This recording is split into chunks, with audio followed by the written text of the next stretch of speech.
spesifieke gewetsriglyne vir 'n godly liefdeslewe nommer 22.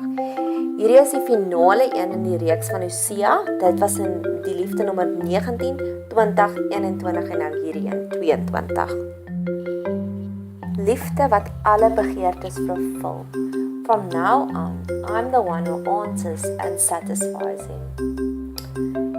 Weereens, ons is gemaak in die beeld van God. So as God dit vir ons kan gee, dan is ek seker van hy kan ons ook leer hoe om dit te doen in mekaar se lewens ook.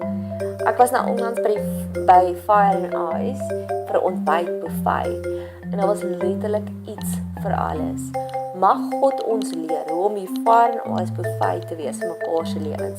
Dat ons nie meer verliefd en aanvaarder buite huwelik gaan soek nie, maar dat ons dit alles kry, the all-in-one package binne in verhoudings. Die luxuriant boom. I am like a luxuriant fruit tree.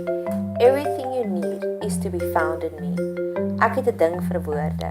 Luxuriant beteken exuberant in growth, rank, excessive, very abundant. Dit is wat God, die liefde wat hy vir ons wil plant in ons harte.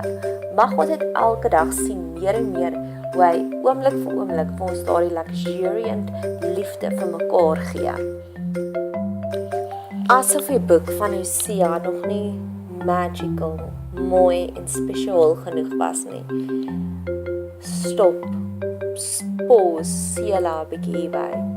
Die boek sluit af, die mooiste boek van liefdesbeloftes oor en oor en oor. Sluit af met, dis maklik. God's paths get you where you want to go. Right living people walk them easily. Nie net beloof God vir ons al die amazing goed nie. Hy sluit dit af om te sê, dis maklik. Mag God dit net vir ons elke dag makliker en makliker maak om in hierdie Hosea tipe van liefde te floreer. Daardie liefde wat die foute oorsien, daardie liefde wat soos 'n krumentaartboom is, daardie liefde wat die storms deurstaan, daardie olam, everlasting tipe liefde, daardie liefde wat alles is wat ons hartjies begeer. Mag jy geseënd wees op jou journey vorentoe.